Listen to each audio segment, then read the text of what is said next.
جس طریقے سے اسلام کے 5 ارکان ہیں، کلمہ طیبہ، نماز، روزہ، حج اور زکوٰۃ، ان 5 ارکان میں سے کوئی شخص اگر کسی رکن کا بھی انکار کرے تو وہ کافر ہو جاتا ہے، اسلام سے نکل جاتا ہے۔ ایسے ہی زکوٰۃ کا انکار کرنے والا بھی کافر ہو جاتا ہے، اور جیسے نماز نہ پڑھنے والا فاسق و فاجر ہو جاتا ہے، زکوٰۃ نہ دینے والا بھی فاسق و فاجر ہو جاتا ہے۔ اللہ رب ذوالجلال کی کتاب مقدس کو پڑھیں تو اللہ رب ذوالجلال قرآن مقدس میں ارشاد فرماتا ہے، الف لام میم ذالک الکتاب لا ریب فیہ ھدی للمتقین، کہ یہ کتاب وہ ہے کہ جس میں شک کی گنجائش نہیں ہے۔ آپ میری بات پہ تو شک کر سکتے ہیں، وزیر کی، مشیر کی بات پر تو شک کر سکتے ہیں، صدر کوئی بیان دے تو اس کی بات پر تو شک کر سکتے ہیں، لیکن رب ذوالجلال اگر قرآن مقدس میں کچھ فرما دے تو اس پر آپ شک نہیں کر سکتے، کیونکہ قرآن پر شک کرنا یہ کفر ہے۔ کیوں؟ اس لیے کہ قرآن مقدس جو ہے وہ رب ذوالجلال کا کلام ہے۔ تو اللہ رب ذوالجلال نے قرآن میں ہی ایک واقعے کی طرف اشارہ کیا کہ حضرت ثعلبہ جو صحابی رسول تھے، وہ تھے بہت غریب۔ حضور علیہ السلام کی بارگاہ میں وہ آیا، کہنے لگا، یا رسول اللہ، بہت سے لوگ صدقہ و خیرات دیتے ہیں، غریبوں کی، یتیموں کی، مسکینوں کی، بیواؤں کی مدد کرتے ہیں۔ میرا دل بھی چاہتا ہے کہ میں مدد کروں غریبوں کی، یتیموں کی، مسکینوں کی۔ حضور نے فرمایا، اے ثعلبہ، تم سبحان اللہ والحمد للہ ولا الہ الا اللہ واللہ اکبر ولا حول ولا قوت الا باللہ العلی العظیم پڑھا کرو تو تمہیں صدقہ و خیرات کا ثواب ملے گا۔ لیکن حضرت ثعلبہ کہنے لگے، نہیں یا رسول اللہ، آپ دعا کریں کہ میں امیر ہو جاؤں۔ حضرت ثعلبہ نے جب یہ عرض کی حضور سے تو حضور علیہ السلام تو رحمت للعالمین ہیں، حضور نے ان کو سمجھایا بھی کہ اے ثعلبہ، تم سے شاید امیری برداشت نہ ہو سکے، تم جس حال میں ہو اس حال میں ہی اللہ کا شکر ادا کرو، ایسا نہ ہو کہ امیری میں تم ہلاک اور برباد ہو جاؤ۔ لیکن ثعلبہ کہنے لگا، نہیں یا رسول اللہ، آپ میرے لیے دعا کریں کہ میں امیر ہو جاؤں۔ تو حضور علیہ السلام نے اللہ کی بارگاہ میں ہاتھ اٹھا دیے اور دعا کی کہ یا اللہ، ثعلبہ کے مال کے اندر برکت دے اور اس کو امیر بنا دے۔ حضور نے جب دعا کی تو امام الانبیاء نے جب دعا کی ہو تو سوچئے کہ اس دعا کا اثر کیا ہوگا۔ حضور نے جب دعا کر دی تو حضرت ثعلبہ کا مال آہستہ آہستہ بڑھنے لگا، اور اتنی بکریاں بڑھ گئیں، اتنی بھیڑ بڑھ گئیں کہ مدینے کے اندر ان کا سمانا محال ہو گیا۔ پھر اس نے کیا کیا؟ مدینے سے باہر جا کر رہنے لگا، اور پھر پہلے تو وہ جماعت کے ساتھ نماز پڑھا کرتا تھا، آہستہ آہستہ اس کی ایک ایک نماز رہنے لگی، حتیٰ کہ ایک وقت ایسا آیا کہ پھر وہ جماعت کے ساتھ نماز تو نہیں پڑھا کرتا تھا، پنجگانہ ایک ہفتے میں ایک مرتبہ آتا۔ پھر جب مال اس کا زیادہ بڑھ گیا تو اس نے ایک ہفتے کے اندر آنا بھی چھوڑ دیا۔ حضور علیہ السلام نے ایک صحابی کو پھر اس کے پاس بھیجا رکا لے کر کہ بھئی اس ثعلبہ پر اتنی زکوٰۃ بنتی ہے، اب ثعلبہ سے کہو کہ حضور علیہ السلام نے زکوٰۃ منگائی ہے۔ وہ صحابی جب گیا تو ثعلبہ نے جب حضور کا پیغام سنا تو ثعلبہ کہنے لگا، یہ تو میں نے بڑی محنت سے، مشقت سے مال بنایا ہے، اور تم مجھ سے ٹیکس لینے آ گئے ابھی سے ہی؟ یہ ٹیکس تو میں نہیں دوں گا، آپ ایسا کرو دوسرے کے بعد جاؤ، ان سے زکوٰۃ مانگو، میں زکوٰۃ نہیں دیتا۔ اب اس صحابی نے کچھ نہیں کہا حضرت ثعلبہ کو، وہ تو آگے چلے گئے، لیکن حضور علیہ السلام مجلس میں بیٹھے ہوئے تھے۔ حضور علیہ السلام کے پاس حضرت جبرائیل امین آ گئے، اور حضرت جبرائیل امین نے قرآن مقدس کی آیات تلاوت کی حضور پر کہ فلما آتاہم من فضلہ بخلوا بہ وتولوا وہم معرضون، کہ یا رسول اللہ جب وہ اللہ سے دعا کرتے رہے کہ یا اللہ ہمیں اپنے فضل سے دے، ہمیں امیر کر، ہمیں دولت مند بنا، تو اللہ نے جب انہیں اپنے فضل سے مال و دولت دے دیا، کیونکہ وہ کہتے تھے لَنَصَّدَّقَنَّ لَنَكُونَنَّ مِنَ الصَّالِحِينَ کہ ہم صدقہ کریں گے اور صدقہ کر کر ہم غریبوں کی، یتیموں کی، مسکینوں کی مدد کریں گے اور پھر ہم صالحین میں سے ہو جائیں گے۔ لیکن جب اللہ نے مال دے دیا فَلَمَّا آتَاهُم مِّن فَضْلِهِ بَخِلُوا بِهِ وَتَوَلَّوْا وَهُمْ مُعْرِضُونَ تو جب مال مل گیا تو وہ مال کے اندر بخل کرنے لگ گئے، اور جب بخل کرنے لگ گئے تو یا رسول اللہ انہوں نے زکوٰۃ کا بھی انکار کر دیا کہ ہم زکوٰۃ نہیں دیں گے۔ حضور علیہ الصلوۃ والسلام سے حضرت جبرائیل نے منع کر دیا کہ اے اللہ کے حبیب صلی اللہ علیہ وسلم، اب اللہ نے منع کر دیا ہے کہ سالبہ کی زکوٰۃ قبول نہ کرنا۔ حضور پر جب یہ آیتیں آ گئیں تو حضور علیہ الصلوۃ والسلام نے صحابہ کی موجودگی میں کہا کہ سالبہ ہلاک ہو جائے، سالبہ تو برباد ہو گیا، سالبہ نے زکوٰۃ کا انکار کر کے سالبہ تو ہلاک ہو گیا، برباد ہو گیا، اس کی امیری نے تو اسے تباہ کر دیا۔ جب کچھ صحابہ نے وہاں پر سنا حضور کی مجلس میں تو وہ دوڑے دوڑے حضرت سالبہ کے پاس گئے اور سالبہ سے کہا اے سالبہ تم نے یہ کیا غضب کر دیا، تم نے یہ کیا اللہ حضور کے فرمان کو تم نے ٹھکرا کر کیا اپنے اوپر آفت مول لے لی، تم نے پتہ نہیں ہے کہ حضور علیہ الصلوۃ والسلام نے تو اب یہ کہا ہے کہ سالبہ تو ہلاک ہو گیا، برباد ہو گیا، اے سالبہ تم نے یہ کیا ظلم کر لیا اپنے اوپر۔ حضرت سالبہ پھر حضور علیہ الصلوۃ والسلام کی بارگاہ میں پورے کا پورا ریوڑ مدینے میں لے کر آئے اور حضور علیہ الصلوۃ والسلام سے کہا یا رسول اللہ یہ ریوڑ اب میں آپ کے حوالے کرتا ہوں۔ حضور رحمت للعالمین ہیں، حضور تو ایسے رحمت للعالمین ہیں کہ جس عورت نے آپ کے چچا کا کلیجہ چبایا تھا حضور نے اس کو معاف کر دیا۔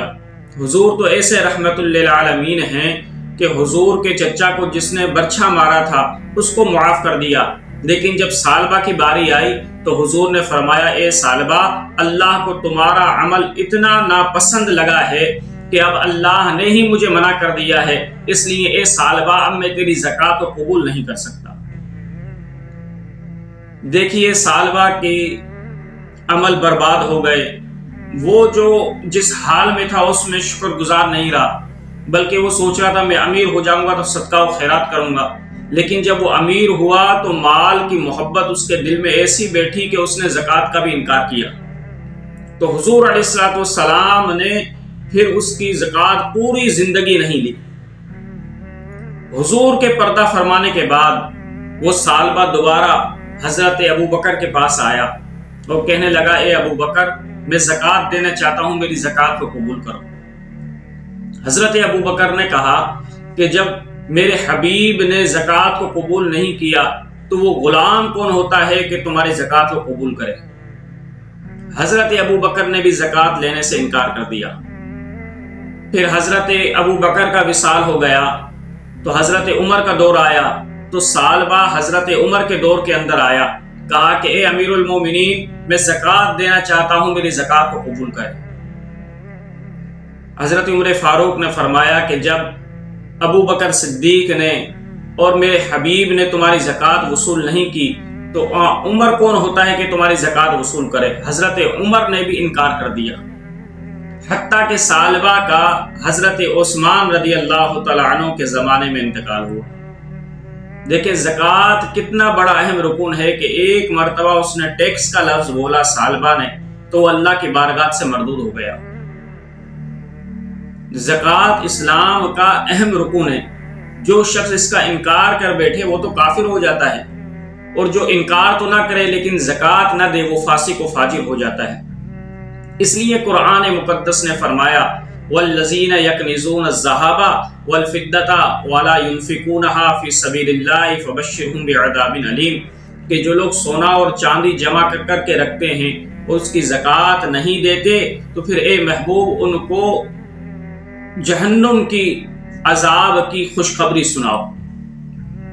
دوسری جگہ فرمایا یوم یحمى علیہا فی نار جہنم فتقوا بها جبابهم وجنوبهم وظهورهم هذا ما کنزتم لانفسکم فذوقوا ما کنتم تکنزون، کہ قیامت کے دن ان کے پیسوں کو ایک سل بنا کر، تختیاں بنا کر ان کی پیشانیوں کو، ان کی پسلیوں کو، ان کی پیٹھوں کو داغا جائے گا جو لوگ دنیا کے اندر مال کی زکوٰۃ نہیں دیتے تھے۔ تو یہ زکوٰۃ نہ دینے والوں پر اللہ کا عذاب ہوگا قیامت کے روز۔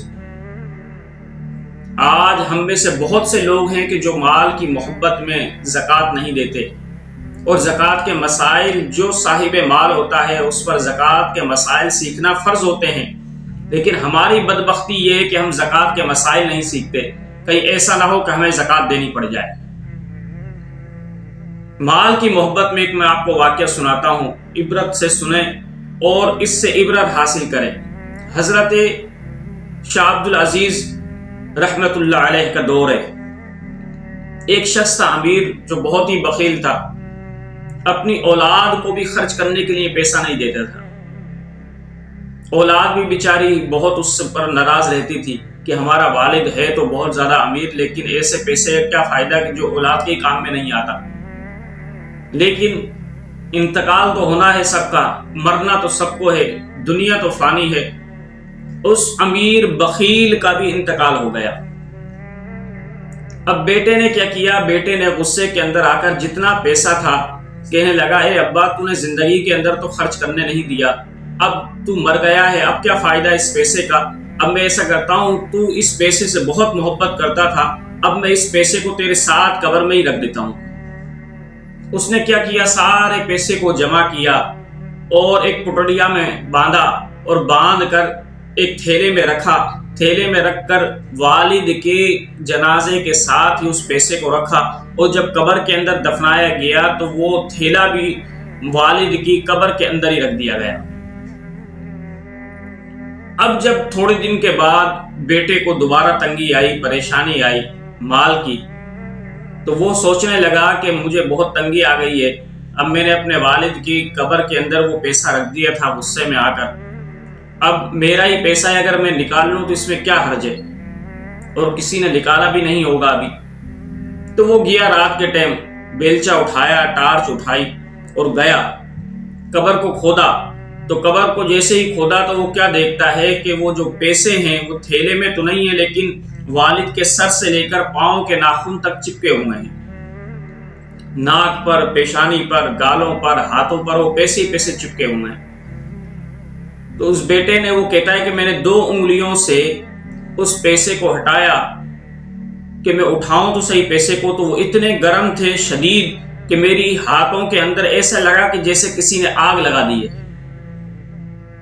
تو میں اس خوف سے باہر بھاگا اور رات کو پوری رات دہی کے اندر اپنی دونوں انگلیوں کو ڈال کر رکھا تاکہ کچھ آرام مل جائے، لیکن آرام نہیں ملا۔ صبح ہوئی، میں حکیموں کے پاس دوڑا، حکیموں سے علاج کرایا، لیکن حکیموں سے بھی فائدہ مجھے نہیں ہوا، وہی انگلیاں میری 2 جلتی رہیں جس طریقے سے آگ میں جل رہی ہو۔ کسی نے مجھ سے کہا کہ کسی اللہ والے کے پاس جاؤ اور اس سے دعا کراؤ، شاید کہ تیری یہ تکلیف جو ہے کم ہو جائے۔ وہ بہت سے لوگوں کے پاس گیا لیکن کوئی فائدہ نہیں ہوا۔ آخر میں شاہ عبد العزیز محدث دہلوی رحمت اللہ علیہ کے پاس آیا اور کہا کہ حضور ان 2 انگلیوں کے اندر میری بہت جلن ہے، آپ دعا تو فرما دیں۔ شاہ عبد العزیز رحمت اللہ علیہ نے ایک مرتبہ دعا کی، دعا کرنے کے بعد کہا کہ بیٹا اب بتاؤ انگلیوں میں جلن ہے؟ تو وہ کہنے لگا حضور جلن ہے۔ پھر آپ نے ہاتھ اٹھائے دعا کے لیے اور دعا کی، پھر اب پوچھا کہ بیٹا اب بتاؤ اب بھی انگلیوں کے اندر جلن ہے؟ تو وہ کہنے لگا حضور اب بھی ویسی کی ویسی ہی جلن ہے۔ آپ نے تیسری مرتبہ ہاتھ اٹھائے دعا کے لیے اور بڑی توجہ سے دعا کی، بڑے انہماک سے دعا کی، اور دعا کرنے کے بعد پوچھا اے بیٹا اب بتاؤ آپ کے ہاتھوں کی تکلیف کم ہوئی؟ تو وہ کہنے لگا نہیں حضور ایسی کی ایسی ہی ہے۔ حضور جب اس نے یہ کہا کہ حضور ایسے کی ایسی ہے تو شاہ عبد العزیز محدث دہلوی رحمت اللہ علیہ نے فرمایا بیٹا پھر یہ دنیا کی آگ نہیں ہے، یہ جہنم کی آگ ہے جو کم نہیں ہو رہی۔ تو اس نے کہا کہ حضور اب میں کیا کروں؟ فرمایا جاؤ مسجد میں نماز پڑھو، نماز پڑھنے کے بعد پھر اللہ کی بارگاہ میں رو، اور رونے کے بعد جب آنسو آئیں تو ان آنسوؤں کو ان انگلیوں پر لگاؤ، تو پھر تمہاری انگلیوں کی جلن ختم ہو جائے گی۔ کیوں؟ اس لیے کہ حضور علیہ السلام نے فرمایا ہے کہ جہنم کی آگ کو صرف انسان کے آنسو بجھا سکتے ہیں اور کوئی چیز نہیں بجھا سکتی۔ تو تم جب خشیت الہی میں رو گے، اللہ کے خوف میں رو گے، تو جب تمہارے آنسو آئیں گے تم ان آنسوؤں کو ان انگلیوں کے اوپر لگا دینا تو تمہاری جلن ختم ہو جائے گی۔ پھر وہ نوجوان مسجد میں گیا، مسجد میں جا کر نماز پڑھی، نماز کے بعد پھر وہ اللہ کے خوف میں خوب رویا، گڑ گڑایا۔ جب اس کے آنسو آئے تو اس نے اپنی دونوں انگلیوں پر لگائے تو وہ انگلیوں کا درد ایسا ختم ہوا کہ لگتا ہی نہیں تھا کہ کبھی درد تھا۔ تو علماء فرماتے ہیں کہ جو زکوٰۃ نہ دے اس کی یہ حالت ہوتی ہے، اور جو قرآن نے کہہ دیا نا یوم یحمى علیہا فی نار جہنم فتکوی بہا جباہہم وجنوبہم وظہورہم ھذا ما کنزتم لانفسکم فذوقوا ما کنتم تکنزون، کہ ان کے پیسوں کو تختیاں بنا کر ان کی پیشانیوں، گالوں کو اور پیٹھوں کو داغا جائے گا۔ تو اللہ رب الجلال کبھی کبھار دنیا کے اندر بھی عبرت کے لیے یہ مثال بتا دیتا ہے کہ لوگوں جو دنیا کے اندر زکوٰۃ نہیں دیتے تو ان کی حالت یہ ہوتی ہے۔ اب دیکھیں نا، 100 روپے میں سے 2.5 روپیہ اللہ کہتا ہے میرا، باقی 97.5 تمہارا۔ اب اگر کوئی شخص، حالانکہ ہم 2.5 روپے دے رہے ہیں اللہ کو، حالانکہ ہمارا مال بھی، ہماری جان بھی، ہمارا گھر بھی، ہماری زمینیں بھی ہے بھی سب اللہ کا، لیکن اللہ کہہ رہا ہے مجھے زیادہ نہیں چاہیے، بس تم 2.5% دو غریبوں کو اور یتیموں کو، مساکین کو، مسافروں کو، قیدیوں کو 2.5% دے دو، تو سمجھو تم نے میری راہ کے اندر پیسہ دے دیا۔ اس کے بعد 97.5 تم رکھو اور تم کھاؤ، موج کرو، عیش کرو، اللہ کی راہ میں دوسری جگہ نوافل میں خرچ کرو، لیکن میں تم سے نہیں مانگوں گا، صرف 2.5% میری راہ کے اندر دے دو۔ تو میرے بھائیوں، زکوٰۃ دینے میں کبھی کوتاہی نہ کرو، اس لیے کہ جو شخص زکوٰۃ نہیں دیتا وہ فاسق و فاجر ہو جاتا ہے۔